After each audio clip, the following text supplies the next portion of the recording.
राजस्थान के अरवल जिले में अरावली पर्वतमाला की घाटियों के बीच स्थित एक दुर्ग भानगढ़। आज यह स्थान भारत का सबसे भूतिया किला कहलाता है, परंतु इतिहास के दस्तावेजों में भानगढ़ पहले एक पूर्ण विकसित नगर के रूप में दर्ज है। भानगढ़ को लोक कथाओं में अलग ऐतिहासिक प्रमाणों के आधार पर समझाने का प्रयास है। भानगढ़ किले का निर्माण 16वीं शताब्दी में उत्तरार्ध लगभग 1573 ईस्वी में हुआ। इसके निर्माता थे राजा माधो सिंह, जो आमेर के शक्तिशाली शासक और मुगल साम्राज्य के प्रमुख सेनापति राजा मान सिंह के छोटे भाई थे। यह काल मुगल साम्राज्य के विस्तार का समय था। आमेर रियासत मुगलों की सहयोगी थी। भानगढ़ का निर्माण एक सीमावर्ती प्रशासनिक और सैन्य नगर के रूप में किया गया। भानगढ़ केवल एक किला नहीं था, पुरातत्व अवशेष बताते हैं कि एक योजनाबद्ध नगरीय बसावट थी। सम्मुख रचनाएं राजमहल और रानीवास, हनुमान मंदिर और गोपीनाथ मंदिर, बाजार पंक्तियां, जय संचल के कुएं और बावड़िया आवासीय परिसर। इन अवशेषों से स्पष्ट है कि यहाँ अस्थायी जनसंख्या रहती थी और नगर नियम रूप से संचालित होता था। भानगढ़ की स्थिति सामरिक दृष्टि से उपयुक्त थी। तीनों ओर अरावली की पहाड़ियाँ, एक नियंत्रित प्रवेश मार्ग, प्राकृतिक सुरक्षा और निगरानी की सुविधा। यह स्थान व्यापार मार्गों और प्रशासनिक नियंत्रण दोनों के लिए महत्वपूर्ण था।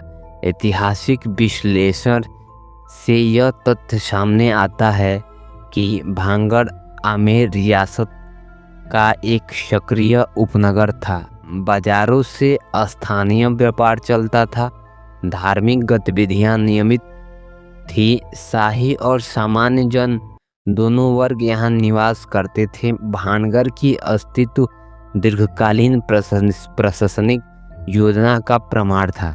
17वीं शताब्दी के उत्तरार्ध में भानगढ़ का पतन आरंभ हुआ। इसके प्रमुख कारण राजनीति अस्थिरता, मुगल साम्राज्य के आंतरिक संघर्ष और क्षेत्रीय सत्ता संतुलन में बदलाव, सैन्य संघर्ष, क्षेत्रीय युद्धों के कारण प्रशासनिक ढांचा कमजोर हुआ, आर्थिक गिरावट, व्यापार मार्गों का स्थानांतरण और राजस्व में कमी, जल स्रोतों का क्षय जिससे जनसंख्या का पलायन बढ़ा। इन कारकों ने मिलकर भानगढ़ को धीरे धीरे निर्जीव बना दिया। भानगढ़ से जुड़ी तांत्रिक सिद्धियां और राजकुमारी रत्नावली की कथा किसी भी समकालीन ऐतिहासिक अभिलेख में दर्ज नहीं है। इतिहासकारों के अनुसार यह कथा लोक परंपरा से उत्पन्न हुई, इससे लिखित प्रमाण का समर्थन प्राप्त नहीं है। अतः ऐसी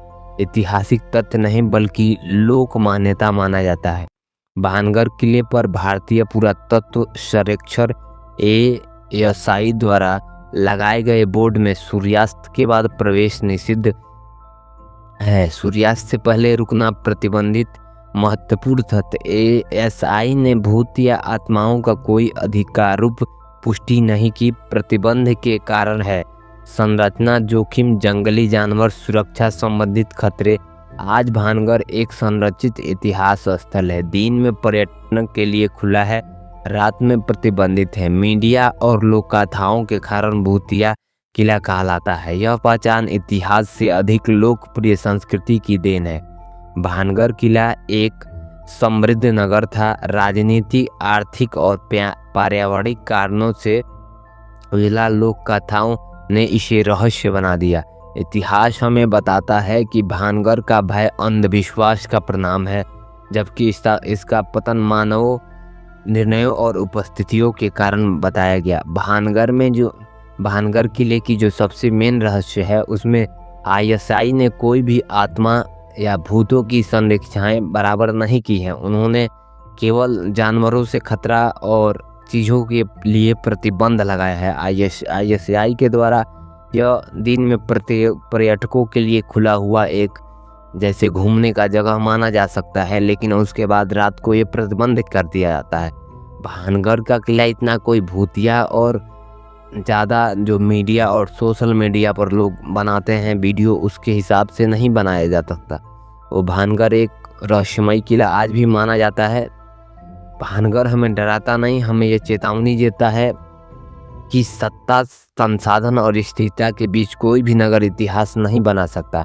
अगर इतिहास बनाना है तो हमें हर चीज़ को अपने संरक्षित में लेके चलना होगा। हमें उम्मीद है कि भानगढ़ का असली सच्चाई आपको पसंद आई होगी। तब मिलते हैं अगले नेक्स्ट वीडियो में, तब तक के लिए राम राम।